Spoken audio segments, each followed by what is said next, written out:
네, 우리 지난 시간에 계시록 1장 우리 7절부터 9절까지 말씀을 함께 나눴습니다. 사도 요한은 우리가 흔히 말하는 영적인 눈, 믿음의 눈을 가지고 있었습니다. 이게 어떤 의미냐?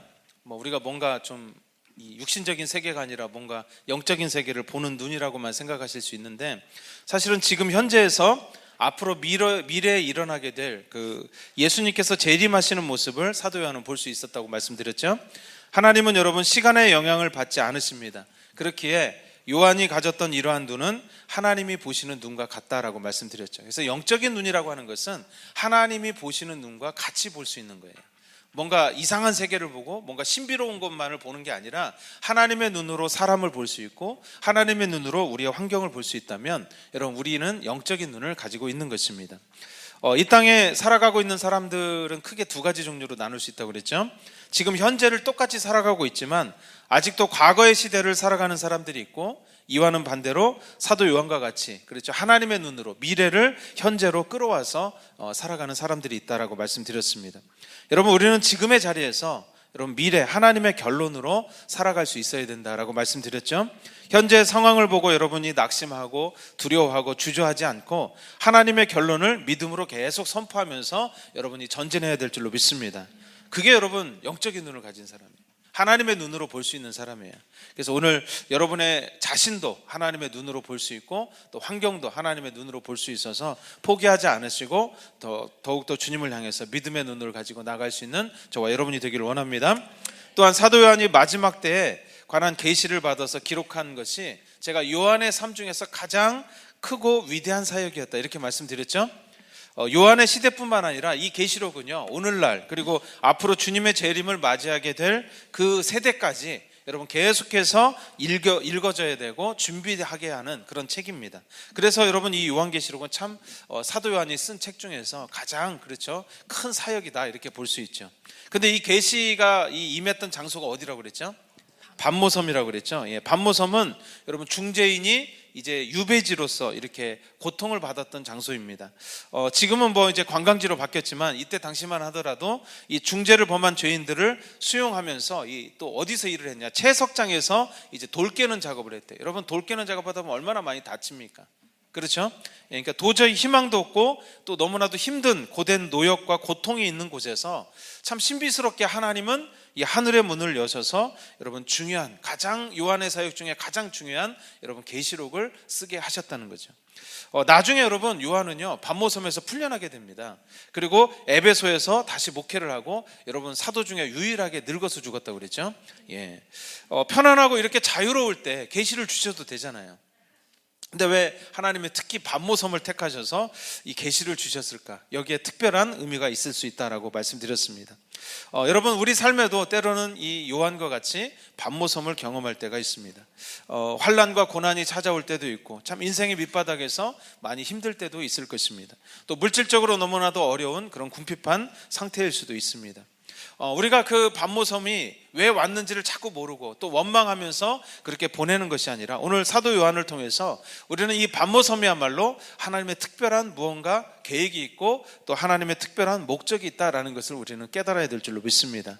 그래서 여러분에게 찾아오는 반모섬을 이상하게 여기지 마시고 계속 주님을 향해서 사도 요한과 같이 나아갈 수 있는 저와 여러분에게 그런 은혜가 있기를 바랍니다. 오늘도 이제 그런 내용이 좀 나오는데요.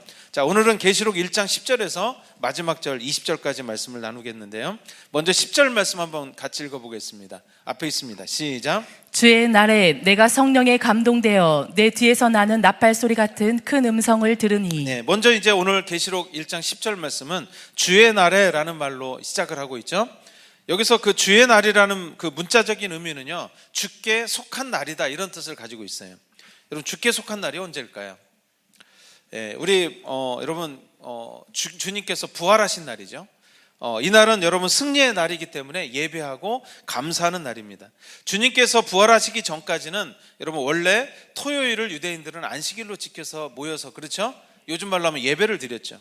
하지만 사도시대부터 이제 예수님이 부활하시고 난 그날을 기념해서 이제 토요일 대신에 그 다음 날인 주일에 더 큰 의미를 두고 예배하고 경배하게 되었습니다. 그래서 오늘 여기 주의 날은 오늘 지금 여러분 이게 주의 날이죠. 우리가 지금 주님 앞에 나와서 주님의 그 부활하신 날이에요. 사실은 오늘이 이 주의 날에 사도 요한은 무엇을 하고 있었을까요? 여러 가지 환경과 육체적인 노동으로 굉장히 힘들고 지친 가운데서도 여러분 하나님께 예배하고 있었겠죠. 또 하나님께 기도하고 있었겠죠. 여러분 얼마나 외롭고 또 지치고 힘든 상황이었을까요? 그럼에도 불구하고 사도 요한은 예수님의 부활과 승리를 생각하면서 이 주의 날을 놓치지 않았고 예배와 기도를 잃어버리지 않았습니다. 제가 이제 군대에 있을 때 이제 그 주일에 교회를 가잖아요. 근데 이 교회 다니는 예수님을 믿는 사람 중에서도 교회에 잘 안 가는 경우가 많아요. 왜냐하면 너무 힘드니까. 너무 힘들어서 이제 이 주일날 휴일날 이제 쉬어야 되잖아요. 그런데 또 종교행사 가려면 또 차려입고 나와서 가야 되거든요. 물론 이제 저는 가서 참 주님을 그 임재 가운데 잠 가운데 많이 만났습니다. 너무 피곤하니까 저도 모르게 이렇게 또 이렇게 졸리는 거예요. 또 우리 목사님이 그 군목 목사님이 좀 나이가 있으셨는데 말씀이 굉장히 이렇게 좋습니다. 예. 노긋노긋하고 뭔가 이렇게 등을 두드려주는 말씀이에요. 그래서 제가 많이 이제 교회 갔다 오면 이상하게 피곤이 풀리더라고요. 근데 어쨌든 여러분 한번 생각해 보세요. 사도 요한이 그냥 놀고 있었던 게 아니죠. 밤모섬에서 노역을 하고 돌 깨는 그 작업에 동원이 돼서 참 힘들고 너무나도 힘든 그런 상황을 보내고 있었는데 여러분 쉬고도 싶을 거 아니에요. 근데 주의 날에 여러분 요한은 기도하고 있었다는 거죠. 사도 요한의 상황을 볼 때 오늘 본문의 주의 날은 어쩌다 한 번이 아니라 지속적으로 계속해서 하나님을 찾고 구하는 사도 요한의 모습을 우리가 바라볼 수 있게 합니다. 이렇게 포기하지 않고 여러분 하나님을 찾고 구했을 때 오늘 이 결과가 뭐냐? 여러분 성령에 감동되었다 이렇게 말하고 있죠. 성령에 감동되었다는 말은 영어로 in the spirit이라고 하는 말입니다. 내가 성령 안에 있었다는 의미죠. 성령의 임재 가운데 있었다 우리가 흔히 이렇게 표현을 하는데 성령님의 임재를 다른 말로 표현하면 여러분 기름 부음이다라고. 여러분 우리 이제 다음 책이 기름 부음의 비밀이잖아요. 이 기름 부음은 헬라어로 크리오라는 말입니다. 한번 따라해 보겠습니다. 크리오. 예, 크리오는 여러분 그 원어적인 의미로 어떤 의미를 가지고 있냐? 연고를 이렇게 펴 발라주다 이런 뜻을 가지고 있어요. 너무 좀 다른 의미죠. 어떤 부위에 이 연고를 펴 발라서 덮어준다라는 의미를 가지고 있습니다. 연고는 치료의 의미도 있고 또 여러분 뭐예요? 상처난 데를 이렇게 고치는 의미도 있죠. 그래서 이 크리오라는 말은 기름 부음을 받은 자라는 의미의 그리스도라는 말의 어근이 되기도 하는데요. 그러므로 성령님의 감동되었다, 이 기름 부음을 받았다, 이 말은 무슨 말이냐? 성령님께서 그 사람을 완전히 덮어서 감싸셨다. 마치 연고로 모든 몸을 다 발라서 덮듯이 감싸셨다라는 것을 의미하고 있습니다. 성령에 감동되었을 때 사도 요한은 자신의 뒤에서 나는 나팔 소리 같은 큰 음성을 듣게 되었다. 오늘 성경은 그렇게 기록하고 있죠. 여러분 나팔은 여기 우리 쇼파르 말고 여기 앞에 이렇게 가끔 이렇게 나팔 있잖아요. 우리 뒤에서도 우리 집사님이 부시는데 이 나팔은 이 백성들을 불러서 소집하거나 또 이렇게 할 때 그 나팔을 불렀고 또 경고할 때 또 전쟁할 때 주로 사용했던 것이 나팔입니다. 영적으로는 심령들을 잠에서 깨어나게 할 때 이 나팔을 불게 됩니다. 성령님은 사도 요한의 영을 깨어나게 하셨고 그리고 큰 음성을 듣게 하셨습니다. 여기서 큰 음성은 아주 크고 강력한 목소리, 도저히 거부할 수 없는 음성을 상징적으로 나타내는데 다른 말로는 또 사도 요한의 영이 깨어났기 때문에 여러분 더 음성을 크게 들을 수 있었다라는 것을 의미하기도 합니다. 하나님은 여러 가지 다양한 통로를 통해서 지금도 우리에게 말씀하고 계십니다. 그렇죠? 믿으시죠? 하지만 우리의 영이 깨어있지 못하고 그 음성에 집중하지 못하기 때문에 우리가 하나님의 음성을 듣지 못하고 놓치는 경우가 참 많이 있습니다. 성령님의 임재를 통해서 우리가 영이 깨어나기 시작하면 또한 주님께만 온전히 우리가 집중할 수 있을 때 주님의 음성을 명확하고 크게 우리가 들을 수 있는 것이죠. 사무엘상 30장 6절 말씀 한번 읽어볼까요? 앞에 있습니다. 시작. 백성들이 자녀들 때문에 마음이 슬퍼서 다윗을 돌로 치자하니 다윗이 크게 다급하였으나 그의 하나님 여호와를 힘입고 용기를 얻었더라. 네, 제가 여러분 자주 이용하는 구절이기도 한데요. 여러분 잘 아시는 말씀일 거예요. 다윗의 부하들이 다윗을 이제 돌로 치자고 했죠. 그게 무슨 말인가요? 죽이려고 했다는 거죠. 여러분 자기가 사랑해서 함께했던 그 사람이 나를 배신하고 죽이려고 할 때 마음이 어땠을까요? 다윗이 아주 평범했을까요? 그렇지 않죠. 평안했을까요? 마음이 오늘 본문에 보니까 다급하다 이렇게 표현하고 있죠. 이 말은 참으로 괴롭고 어떻게 해야 될지를 모르겠다라는 의미를 가지고 있습니다. 그 힘든 마음을 가지고 여러분 주님 앞에 나아가게 되죠. 하나님은 어떻게 합니까? 이 상황에서 내가 할 수 있는 것이 무엇입니까? 그때 여러분 여호와를 힘입어 용기를 얻었다 이렇게 기록하고 있죠. 여기서 여호와를 힘입었다는 말이 in the Lord, in the Spirit, 오늘 본문에 성령이 임하였다는 말과 동일한 단어를 사용하고 있죠. 주님의 기름 부음 안에서 힘을 얻고 위로를 얻게 되었다는 것을 의미하고 있습니다. 여러분 이 사도 요한이 이 주의 날처럼 이렇게 간절히 기도했던 때가 언제 있었을까요? 참 고되고 힘들 때, 언제까지 내가 여기서 이렇게 있어야 될지 모를 때, 여러분 그런 마음을 가지고 이 사도 요한이 주님 앞에 나가지 않았을까요? 또 이 다윗도 마찬가지죠. 내가 어떻게 해야 될지 모를 때. 그래서 여러분 하나님께서 그 간절하고 우리가 갈망하는 마음의 상황을 우리에게 주셔서 우리가 그 상황을 가질 때 성령님께서 임하셔서 필요한 것들을 말씀해 주실 수 있다라는 것을 오늘 계시록을 통해서 우리가 발견할 수 있습니다. 먼저 저와 여러분들의 삶에도 여러분 주의 날이 있기를 원합니다. 이것은 단순히 주일에 교회에 출석하고 예배 시간에 참석하는 것을 의미하는 것이 아닙니다. 주님께서 십자가의 고통을 이기시고 부활하셨듯이 어떠한 상황에서도 승리할 것을 믿고 하나님을 포기하지 않고 주님께 나아가 예배하고 기도하는 것을 의미합니다. 특히 여기는 뭐가 있냐? 간절한 마음이 있는 거예요. 그렇죠? 내가 이 마지막 예배라고 생각하고 주님 앞에 나와서 드리는 예배의 마음을 가지고 있는 것입니다. 그 자리에서 지금 자신이 처한 상황에 대한 하나님의 계획과 목적이 모르지만 무엇인지를 끊임없이 포기하지 않고 주님 앞에 나가서 묻는 마음을 의미하는 것입니다. 그럴 때 사도 요한과 같이 여러분들에게도 주님의 음성이 큰 나팔 소리와 같이 임하게 되고 들리게 될 줄로 믿습니다. 지난주에도 말씀드렸지만 사도 요한에게 반모섬에 들어가게 하신 것은 하나님의 특별한 계획이 있었습니다. 여러분들에게 허용된 반모섬도 분명 특별한 계획과 목적이 있을 것입니다. 여러분 하나님을 향한 여러분 반모섬이야말로 우리가 정말 간절한 마음으로 마지막 예배를 드린다는 마음으로 드릴 수 있는 그런 장소이기 때문에 그렇죠. 반모섬은 이전보다 더욱 하나님을 향한 갈망함과 목마름을 가지게 할 것이고요. 우리의 온 마음과 영이 오직 하나님께만 집중하는 장소가 될 것입니다. 그때 성령님은 우리의 영혼육을 감싸시고 큰 나팔 소리와 같은 음성으로 오늘 사도 요한에게 말씀하셨던 것처럼 그렇게 말씀하시고 우리가 그 음성을 더욱 크게 듣게 되는 그런 은혜의 자리로 나아가게 될 줄로 믿습니다. 자, 오늘 보면 11절 말씀을 계속해서 같이 읽어볼까요? 앞에 있습니다. 시작. 이르되 내가 보는 것을 두루마리에 써서 에베소, 서머나, 버가모, 두아디라, 사데, 빌라델비아, 라우디게아 등 7 교회에 보내라 하시기로. 요한이 보는 것을 이제 두루마리에 써서 기록해서 7 교회에 전하라 이렇게 말씀하고 있죠. 여러분 두루마리에 쓰라는 말은 요즘 말로 하면 이 노트에다가 기록하라는 거죠. 이 말은 계시록의 내용이 결코 여러분 잊혀져서는 안 된다는 거죠. 반드시 기록되어져야 되고 사라지지 않고 계속해서 전달할 수 있게 하라라는 말씀이죠. 이 계시록의 내용들이 절대 사라지게 해서는 안 되는 내용이기 때문에 그렇습니다. 여러분 이 계시된 내용을 어디에 보내라고 하시죠? 우리 7 교회에 보내라고 하십니다. 지난 시간에 말씀드렸지만 7은 완전수라고 말씀드렸죠. 그래서 7 교회에 보내라는 것은 이때 당시의 교회뿐만 아니라 현재 그리고 앞으로 이 땅에 있는 모든 교회에 보내는 편지라고 말씀드렸습니다. 시대를 초월해서 큰 교회든 작은 교회든 문제가 있는 교회든 또 모범적인 교회든 상관없이 어떤 환경과 상관없이 모든 상황과 시대를 초월해서 이 땅에 있는 모든 교회에 보내라는 것을 의미한다고 말씀드렸습니다. 오늘 본문을 통해서 우리는 다시 한번 깨달을 수 있습니다. 우리에게 허용되고 경험되는 상황 또 고난과 아픔의 상황들도 결코 우연이 아니라는 것이죠. 사도 요한도 반모섬에 유배되어서 하루하루를 그저 의미를 모르고 살아갔지만 하나님은 그곳에서 가장 사도 요한이 그 인생에 있어서 가장 위대한 그런 사역을 감당하도록 그 계시록을 쓰도록 그렇게 만드셨잖아요. 마찬가지로 오늘 저와 여러분들도 여러분이 경험하는 모든 일들 가운데 하나님의 분명한 계획이 있다라는 것을 오늘 요한계시록을 통해서 우리는 기억해야 될 줄로 믿습니다. 사도 요한과 같이 어떠한 상황에서도 여러분이 주의 날을 잃어버리지 않는다면 지금의 자리를 통해서 여러분들을 하나님의 도구로 준비시키실 것이고 하나님의 손으로 사용하게 되실 줄로 믿습니다.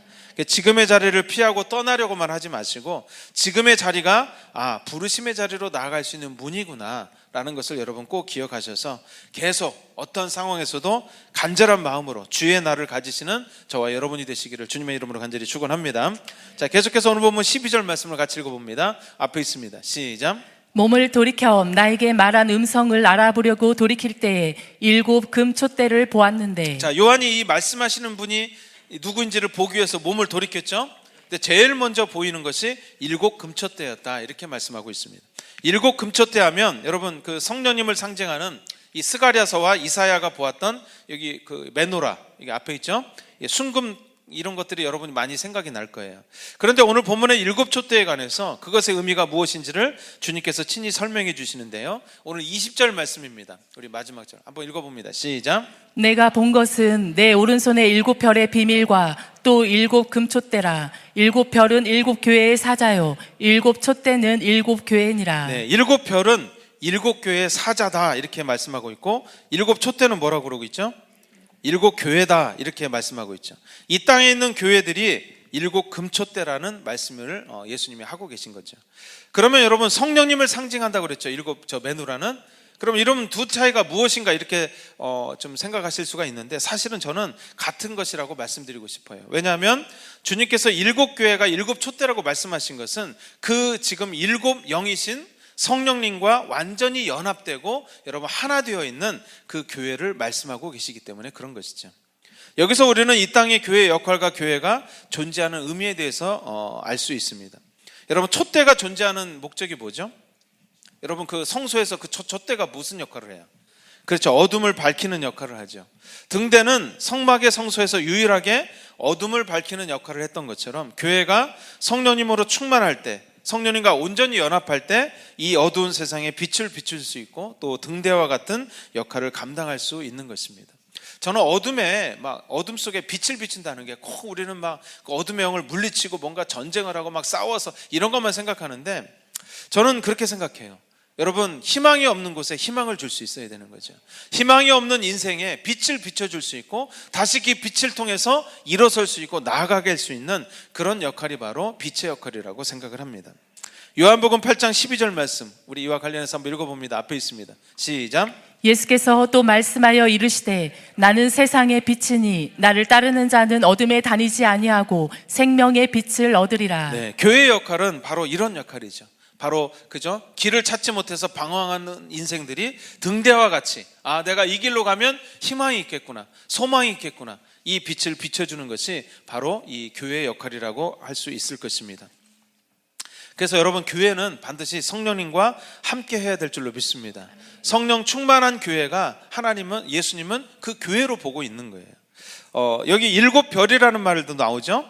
일곱 별은 일곱 교회 사자인데 여러분 별은요 빛을 받아서 반사하는 역할을 합니다. 일곱 별은 일곱 교회 사자라고 그러는데 이 사자가 누구냐? 여러분 교회에 사자가 있다는 게 아니라 바로 사역자나 목회자, 리더들을 의미하는 거죠. 이 리더들이 일곱 별이라고 얘기한 것은 이 리더들도 이 별 빛을 잃으면 안 된다는 거예요. 그렇죠? 그래서 우리 하나님의 빛을 받아서 그것을 세상에 전해줄 수 있는 통로가 되어야 된다라는 것을 얘기하고 있습니다. 오늘 우리 교회와 또한 여러분들이 여러분 빛의 역할을 감당할 수 있게 되기를 원합니다. 희망이 없는 곳에 희망을 줄 수 있고 소망이 없는 곳에 소망을 줄 수 있고 상처난 곳을 치유할 수 있는 그런 역할을 하는 것이 저는 이 땅에서 우리가 교회의 역할이고 우리의 역할이다라는 것을 알 수가 있습니다. 자, 계속해서 오늘 보면 13절 말씀 계속 같이 읽어볼까요? 앞에 있습니다. 시작. 촛대 사이에 인자 같은 이가 발에 끌리는 옷을 입고 가슴에 금띠를 띠고. 네, 사도 요한이 이제 일곱 촛대 금촛대 사이를 보니까 이제 사람이 보이죠? 자, 인자 같은 이가 보였다 이렇게 기록하고 있습니다. 여러분 이분이 누굴까요? 그렇죠. 문자 그대로는 예수님도 인자라는 표현을 많이 쓰셨죠. 그는 이제 사람의 모습과 같다는 말, 사람의 아들이라는 뜻인데 사람의 모습과 같다는 말인데 천상에서 볼 수 있는 사람과 같은 모습은 예수님밖에 없습니다. 예수님은 어떤 모습을 하고 계시죠? 먼저 예수님의 위치를 설명하고 계시죠. 예수님은 촛대 사이에 계시다. 일곱 교회 사이에 계신다고 말씀하고 있죠. 이것은 예수님의 마음은 항상 이 우리 교회 가운데 있으시고 교회의 머리로서 교회를 인도하시고 보호하시고 함께하고 계심을 나타내주고 있습니다. 또한 여러분 옷을 보시면 어떤 옷을 입고 있다고 그랬죠? 발에 끌리는 옷을 입고 계신다. 여러분 옷은 그 사람의 신분을 나타내준다고 여러분 많이 말씀드렸습니다. 이때 당시에 발에 끌리는 옷을 입었던 사람은 딱 두 종류의 사람이에요. 왕과 제사장입니다. 그래서 이 발에 끌리는 옷을 입었다는 것은 왕이시고 제사장이신 예수님을 나타내주죠. 히브리서 3장 1절하고 또 히브리서 4장 14절 말씀을 우리 같이 읽어보겠습니다. 시작. 그러므로 함께 하늘의 부르심을 받은 거룩한 형제들아, 우리가 믿는 도리의 사도이시며 대제사장이신 예수를 깊이 생각하라. 네, 여기도 히브리서 기자는 뭐라고 얘기했어요? 예수를 대제사장으로 묘사하고 있죠. 자, 히브리서 4장 14절 말씀 읽어봅니다. 시작. 그러므로 우리에게 큰 대제사장이 계시니 승천하시니 곧 하나님의 아들 예수시라. 우리가 믿는 도리를 굳게 잡을지어다. 네, 또 4장 14절에서는 대제사장 중에서도 큰이라는 그 수식어를 붙였죠. 왕 중에서도 가장 크고 위대한 왕이시고 제사장 중에서도 가장 큰 대제사장이 바로 예수님이시다라고 고백하고 있는 거죠. 또 여러분 가슴에 뭘 띠고 계셨어요? 금띠를 띠셨다고 기록하고 있죠. 여러분 보통 허리에 띠를 띈다, 우리 전신갑주 중에 진리의 허리띠가 있죠. 이 허리에 띠를 띈다는 것은 열심히 일한다는 것을 의미하는데, 가슴에 금띠를 띠는 것은 어떤 불순물도 섞이지 않은 진정한 사랑으로, 사랑의 마음으로 가슴을 가지고 계신 그 마음으로 열심히 일하시고 계신다라는 것을 의미하고 있습니다. 우리 책에 나와 있듯이 예수님의 세 가지 직임이 있죠. 왕의 직임이 있습니다. 세상을 다스리시고 권세를 가지시는 분, 그 다음에 제사장의 모습이 있죠. 죄를 대속하시고 그 다음에 중보하시는 우리 예수님의 모습을 나타내 줍니다. 또 세 번째가 선지자의 역할이 있죠. 하늘의 소리를 전달하고 사람들을 바른 길로 인도하는 그런 세 가지의 직분을 가지고 있습니다. 계속해서 오늘 보면 계시록 1장 14절 말씀 같이 읽어볼까요? 자, 앞에 있습니다. 시작. 그의 머리와 털의 희기가 흰 양털 같고 눈 같으며 그의 눈은 불꽃 같고. 예, 지금 이제 계속 제가 뭘 설명하고 있죠? 사도 요한이 인자 같은 사람을 봤죠. 예수님의 모습을 봤는데 예수님의 모습이 어떤 모습인가를 묘사하고 있는 거죠. 자, 머리와 털의 희기가 흰 양털 같고 눈 같다. 여기 눈은 뭘까요? 이 눈이 아니에요, 여러분. 하늘에서 떨어지는 스노우, 그죠? 눈을 얘기하죠. 눈이 얼마나 여러분 힙니까, 그죠? 흰 머리는 인간의 일을 심판하시는 최고의 지혜를 상징적으로 의미합니다. 우리 잠언 16장 31절, 잠언 20장 29절 같이 읽어봅니다. 시작. 백발은 영화의 면류관이라 공의로운 길에서 얻으리라. 자, 20장 29절 시작. 젊은 자의 영화는 그의 힘이요 늙은 자의 아름다움은 백발이니라. 네, 우리는 백발을 싫어합니다. 그래서 염색을 하죠. 예. 저도 백발이었으면 그냥 있을 텐데 아예 없어져 가지고 제가 이제 가발을 썼잖아요. 근데 여러분, 백발은 사실은 이 어떤 상징을 가지냐? 최고의 경험을 가지고 최고의 지혜를 가지고 재판하시는, 그런 심판하시는 예수님의 모습을 나타내 줍니다. 전혀 한쪽으로 치우치거나 잘못된 것이 없는 아주 공정한 심판을 하실 수 있는 분이 예수님이시다라는 것을 나타내 주죠. 여러분 그 옛날에 영화 같은 거 보면 서양에서 이렇게 재판관들이 이렇게 머리에 흰 가발 쓰잖아요. 그게 왜 그러냐? 굉장히 공정하게 한다라는 것을 나타내 주는 거예요. 자, 눈은 또 어떻다고 그랬죠? 시간이 없으니까. 눈은 불꽃 같고, 여러분 사도 요한이 예수님의 눈을 보니까 막 이글이글 타오르는 불꽃과 같았습니다. 어떤 거짓도 용납될 수 없고 모든 악을 꿰뚫어 보시는 그런 능력을 나타내 주고 있습니다. 모든 것을 아시고 모든 것을 지켜보시는, 우리의 마음과 중심을 보시는 눈을 예수님이 가지셨음을 나타내 주고 있습니다. 자, 계속해서 15절 말씀 계속 읽어볼까요? 시작. 그의 발은 풀무불에 단련한 빛난 주석 같고 그의 음성은 많은 물소리와 같으며. 네, 먼저 발에 대해서 또 이제, 그러니까 여러분 위에서부터 이렇게 쭉 내려왔죠. 옷을 보고, 그렇죠, 머리를 보고 쭉 내려왔죠. 발은 풀무불에 단련한 뭐와 같다 그래요? 빛난 주석과 같다. 발은 여러분 그 사람이 살아왔던 삶의 모습을 나타내 줍니다. 여기서 예수님의 발은 그동안 살아오셨던 모습, 걸어가신 길, 그 다음에 발걸음을 상징적으로 나타내 주죠. 여러분, 풀무는 단련된 고난을 의미합니다. 이것은 예수님께서 이 땅에 걸으셨던 참 고통과 아픔 가운데 걸으셨던 십자가의 길을 나타내 줍니다. 십자가의 고난을 통해서 예수님은 우리를 죄에서 구원하셨고 심판하실 권세를 얻으셨습니다. 지금 다 알아듣고 계시는 거죠? 왜냐하면 이 계시록이 너무 길기 때문에 제가 빨리빨리 하는 거예요. 빛난 주석과 같다는 말은 여러분 쇳덩어리와 같다, 이렇게 생각하시면 됩니다. 어떤 것도 감당할 수 없는 굉장히 강인함과 악의 세력이 그 발에 밟히기만 하면 살아남기 힘든 그런 강력한 권세, 하늘의 권세를 가지신 분을 예수님으로 묘사하고 있는 거죠. 또 그의 음성은 어떻다고 그랬어요? 많은 물소리와 같으면. 이 많은 물소리 한번 들으려고 저희가 참 뉴욕까지 갔었잖아요. 이 나이아가라에 가면 폭포에 보면 참 소리가 막 쫙 하고 커요. 그래서 옆에서 막 얘기를 해도 그 소리가 잘 안 들리거든요. 여기서 많은 물소리 같다는 것은 폭포와 같이, 여러분 우리나라에 있는 폭포에서는 많은 물소리를 들을 수가 없어요. 정말 이 세계의 이 멧대 이 폭포에 가시면 이 많은 물소리를 들을 수 있는데 그 소리가 진짜 웅장합니다. 뭔가 가슴이요 진짜 뭔가 좀 달라요. 이렇게 느낌이 그 소리가.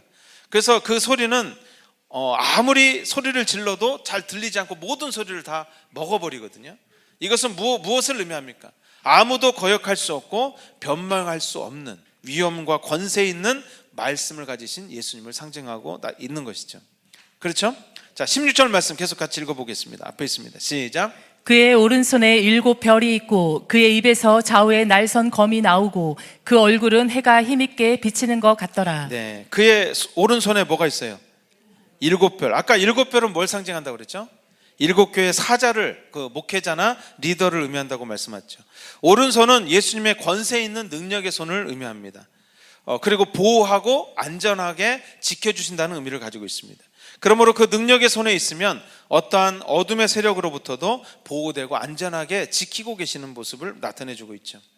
여러분, 우리를 진정으로 보호해 주시고 지켜주실 수 있는 분은 우리 예수님이신 것을 믿으시기 바랍니다. 가끔 제가 영적으로도 보면 참 손이 보일 때가 있어요. 예수님의 이 손이 다 우리 이 교회 공동체에 또 여러분에게 임할 때가 있거든요. 그것은 주님께서 여러분을 보호하고 계신다는 거예요. 나는 느끼지 못할 수 있지만 우리 예수님께서 여러분을 지켜주시고 보호하고 계신다라는 것을 상징적으로 나타내 줍니다. 세상 사람들은 부와 또 명예로 자신들을 스스로 지키려고 합니다. 하지만 여러분, 우리가 예수님의 손에 있을 때 진정으로 우리는 보호받을 수 있고 이길 수 있음을 믿으시기 바랍니다. 우리 이사야 41장 10절 말씀 이와 관련해서 한번 읽어봅니다. 시작. 두려워하지 말라 내가 너와 함께함이라. 놀라지 말라 나는 내 하나님이 됨이라. 내가 너를 굳세게 하리라. 참으로 너를 도와주리라. 참으로 나의 의로운 오른손으로 너를 붙들리라. 네, 아멘. 마지막에 나의 의로운 뭘로? 오른손으로 너를 붙들리라. 그게 무슨 말이에요? 여러분을 보호해 주시고 안전하게 지켜주시겠다라는 말씀입니다. 또 입에서 좌우에 날성검이 나오죠. 입에서 막 검이 나오는 거예요. 이것은 하나님 예수님의 말씀을 의미하죠. 말씀은 굉장히 예수님의 말씀은 굉장히 날카로운 검과 같습니다. 그게 무슨 말이에요? 진리와 비진리를 그 말씀을 들으면 명확하게 구분할 수 있고, 그죠? 이 가짜인지 진짜인지도 말씀을 통해서 분별할 수 있다는 것을 말씀해 줍니다. 결국 여러분, 심판의 기준, 잘하고 못하는 것도 그 기준이 뭐예요? 바로 예수님의 입에서 나오는 말씀임을 나타내주고 있습니다. 여러분, 잘 아시는 말씀, 우리 히브리서 4장 12절, 시편 119편 130절 말씀 한번 읽어봅니다. 시작. 하나님의 말씀은 살아있고 활력이 있어 좌우에 날선 어떤 검보다도 예리하여 혼과 영과 및 관절과 골수를 찔러 쪼개기까지 하며 또 마음의 생각과 뜻을 판단하나니. 네, 시편 119편 130절 말씀 시작. 주의 말씀을 열면 빛이 비치어 우둔한 사람들을 깨닫게 하나이다. 네, 주의 말씀은 깨닫게 해주죠. 주의 말씀은 뭐가 옳은지를 알게 해줍니다. 내가 어디로 가야 되는지도 알려줄 수 있죠. 자, 그 다음에 이제 예수님의 얼굴을 한번 보겠습니다. 얼굴은 해가 힘있게 비치는 것 같더라 그랬죠. 이것은 뭘 얘기하냐? 영광의 빛을 의미하는 거예요. 예수님을 보면 하나님을 볼 수 있어요. 하나님의 안에 있는 빛이 예수님을 통해서 영광으로 나타나게 된다라는 것을 나타내주고 있습니다. 자, 우리 17절 18절 말씀도 우리 계속 같이 읽어볼까요? 앞에 있습니다. 시작. 내가 볼 때에 그의 발 앞에 엎드려져 죽은 자 같이 되매 그가 오른손을 내게 얹고 이르시되 두려워하지 말라 나는 처음이요 마지막이니 곧 살아있는 자라. 내가 전에 죽었었노라. 볼지어다 이제 세세토록 살아있어 사망과 음부의 열쇠를 가졌노니. 네, 이제 그 예수님의 모습을 사도 요한이 봤잖아요. 근데 어떻게 됐냐? 엎드러져서 죽은 자 같이 되었다. 여러분, 우리도 예수님을 보면 그렇게 될 수 있어요. 그죠? 죄인은 절대로 주님 앞에 바로 설 수가 없기 때문에 그렇습니다. 여러분, 심판주 앞에서 누가 바로 설 수 있겠습니까? 그러나 그때 예수님께서 사도 요한에게 다가오시죠. 그리고 오른손을 얹고 두려워하지 말라 이렇게 말씀하십니다. 죄악으로 인해서 죽을 수밖에 없는 죄인을 사망과 음부에서 건질 구원의 열쇠가 예수님께 있으시기 때문에 이 사도 요한을 구원하시는, 그리고 모든 사람을 구원하시는 예수님의 모습을 보여주고 계십니다. 우리가 언제 두려움 없이 주님의 임재로 또 지성소로 나아갑니까? 예수님의 보혈에 의지할 때임을 믿으시기 바랍니다. 사도 요한이나 죄인들이나 죄 많은 인간이지만 예수님을 통해서 우리는 담대함을 얻고 사망을 이기고 나오게 되는 것입니다. 이와 관련해서 우리 에베소서 3장 12절, 요한일서 2장 28절 말씀 읽어봅니다. 시작. 우리가 그 안에서 그를 믿음으로 말미암아 담대함과 확신을 가지고 하나님께 나아감을 얻느니라. 네, 요한일서 2장 28절 시작. 자녀들아 이제 그의 안에 거하라. 이는 주께서 나타내신 바 되면 그가 강림하실 때에 우리로 담대함을 얻어 그 앞에서 부끄럽지 않게 하려 함이라. 네, 담대함과 확신을 가지고 또 담대함을 얻어, 이런 말씀이 나오죠. 이것은 바로 예수님께서 우리를 사망과 음부에서 건질 수 있는 그 열쇠를 가지고 계시기 때문에 우리에게 그죠, 생명을 주실 수 있는 것입니다. 자, 오늘 예수님께 사망과 음부의 열쇠가 있다고 그랬죠. 여러분, 예수님은 어떻게 사망과 음부의 열쇠를 가지셨다고 말씀합니까? 우리는 어떤 형태로든 열쇠 참 좋아하죠. 결혼할 때 열쇠 많이 가져오면 좋잖아요. 사자 들어가는 그 옛날에 보면, 지금은 요즘은 안 그렇습니다만, 그죠? 뭔가 좀 많이 가져가야 되죠. 예. 그런데 오늘 예수님의 말씀을 통해서 무언가의 열쇠를 가지는 비결이 무엇인가를 우리가 좀 알 수 있습니다. 오늘 본문의 예수님은 전에 죽었었는데 지금은 살아계시고, 그래서 사망과 음부의 열쇠를 가지셨다라고 말씀하고 있습니다. 여러분, 죽음을 이기고 넘어선 사람만이 죽음을 이기는 열쇠를 가질 수 있다는 것을 말해주고 있는 것이죠. 이것이 저는 하늘의 중요한 법칙이라고 말씀드리고 싶습니다. 반대로 말하면 내가 이기지 못하는 것, 극복하지 못한 것은 절대로 그것에 대한 우리가 열쇠와 권세를 가질 수 없다는 것을 나타내 주죠. 이기고 극복하는 것은 여러분 죽어야만 가질 수 있는 거예요. 죽어야 그 열쇠를 가질 수 있는 것이죠. 하나님에 대한 사랑과 절대적인 신뢰와 믿음으로 나의 모든 것을 주님 손에, 그분의 뜻 위에 올려드릴 수 있을 때만 우리는 죽을 수 있습니다. 이럴 때, 죽을 수 있을 때 그것에 대한 다스릴 수 있는 권세와 열쇠를 가질 수 있다는 것을 예수님은 우리에게 보여주고 계시죠. 모든 사람들이 열쇠 가지기 원하죠. 여러분 그런 예언해 주면 좋잖아요. 재정의 열쇠가 오고 있습니다. 그러면 아멘 막 이러죠. 예. 모든 사람이 물질의 열쇠, 재정의 열쇠를 가지기 원해요. 하지만 이 물질에 대해서 하나님의 목적과 뜻을 위해서 자신의 욕심과 욕망을 죽이지는 않습니다. 그래서 물질의 열쇠를 받지 못하는 것입니다. 우리가 예수님의 승리와 기적 등만을 보고 우리가 예수님이 우리의 모델이라고 생각하는데, 하지만 예수님께서 어떻게 그 열쇠를 가지게 되었는가를 보는 것이 저는 오늘 이 계시록을 통해서 중요하다고 생각합니다. 죽기까지 순종하고, 따라해 보겠습니다. 죽기까지 순종하고 죽기까지 사랑하셨다. 그렇죠. 예수님은 죽기까지 순종하고 죽기까지 사랑하셨기 때문에 사망과 음부의 열쇠를 가지실 수 있었습니다. 우리가 하나님의 뜻 안에서 온전히 죽게 될 때에만 예수님이 가지셨던 그 기적과 능력의 열쇠도 우리가 가질 수 있게 되는 것입니다. 예수님과 같이 온전히 죽을 때 우리는 온전히 살게 될 것입니다. 제가 오늘 말씀을 준비하면서 계속 크게 들어오는 것이 바로 여러분 설교 제목에 여러분 적어놓은 말씀입니다. 뭐죠? 여러분 오늘 설교 제목이 뭐예요? 인자 같으니, 사람의 모습이죠. 앞으로도 살펴보겠습니다만 하나님의 보좌에 가장 가까이 있는 내 생물이 있죠. 이 모습을 보면요, 우리가 상상할 수도 없는, 그걸 진짜 이렇게 해놓으면 너무 그죠, 우리 생각하고 너무 다른 신비로운 모습을 가지고 있습니다. 왜 예수님은 인자 같은, 사람과 같은 모습을 가지고 계십니까? 우리 인간들을 구원하시기 위해서, 또 대속하시기 위해서 하늘의 신비스러운 모습이 아닌 이 땅의 인간의 모습으로 오셨기 때문에 그런 것이죠. 예수님은 우리의 모델과 같습니다. 예수님의 모습이 우리의 모델이라는 말이 어떤 의미일까요? 저는 오늘 본문을 보면서 그런 생각이 들었어요. 예수님께서 하나님의 사랑을 이 땅에 나타나기 위해서 높은 하늘이 아닌 낮은 이 땅에 인간의 몸을 입으시고 오셔서 죄인들을 구원하시고 그들의 친구가 되었듯이 우리도 이 땅에서 하나님의 사랑을 나타내고 드러내는 통로가 되는 것이 바로 예수님을 닮아가는 것이다 라고 말씀드리고 싶습니다. 우리는 세상을 등지며 살아가는 것이 아니라 세상으로 나아가야 됩니다. 그리고 세상과 함께 해야 됩니다. 그러나 세상에 물들어서는 안 됩니다. 어둠에 빛을 비추는 통로의 역할을 해야 되죠. 희망 없이 살아가는 사람들에게, 아까 제가 교회의 역할이 어둠에 빛을 비추는 거라고 그랬죠. 그들에게 소망을 줄 수 있는 통로가 될 수 있어야 되는 것이죠. 우리가 영적인 체험을 했다고 해서 다른 사람들보다 높다고 생각하고 판단한다면 그것은 예수님 시대의 바리새인들과 서기관들과 같이 우리가 이 땅을 살아가는 모습이 될 것입니다. 지난 금요일에도 나누었지만 우리는 지붕을 뚫고 예수님께로 인도하는 중풍병자의 친구들이 되어야 될 줄로 믿습니다. 이 땅에서 어떻게 하나님의 사랑을 우리가 나타낼지를 늘 고민하면서 살아가야 하는 것입니다. 이것이 이 땅에 인자 같은 이로 오신 예수님을 닮아가는 모습이라고 말씀드리고 싶습니다. 앞에 뭐 예수님의 발이 막 무슨 그저 주석 같고 막 이랬잖아요. 근데 제가 오늘 말씀을 계속 읽어보는데 주님의 사랑이 참 많이 느껴져요. 이 땅을 사랑하시고 이 교회를 사랑하시고 그래서 여러분 하늘의 모습을 버리시고 예수님만이 유일하게 인자 같은 이로 이 땅에 오셨죠. 우리 인간과 똑같은 낮고 천한 모습으로 오셨죠. 그러면 예수님이 인자 같은 모습으로 오셨다면 우리들도 예수님을 닮아가는 삶을 살기 원한다면 우리도 세상 가운데 낮고 그저 그런 모습으로 우리가 함께 나아가야 될 줄로 믿습니다. 저는 이것이 예수님을 닮아가는 모습이라고 생각이 듭니다. 죽기까지 순종하시고 죽기까지 사랑하셨기 때문에 사망과 음부의 열쇠를 가지실 수 있었던 예수님처럼 오늘 저와 여러분들도 이 땅에서 구원과 회복의 문을 열 수 있는 통로가 되어야 될 줄로 믿습니다.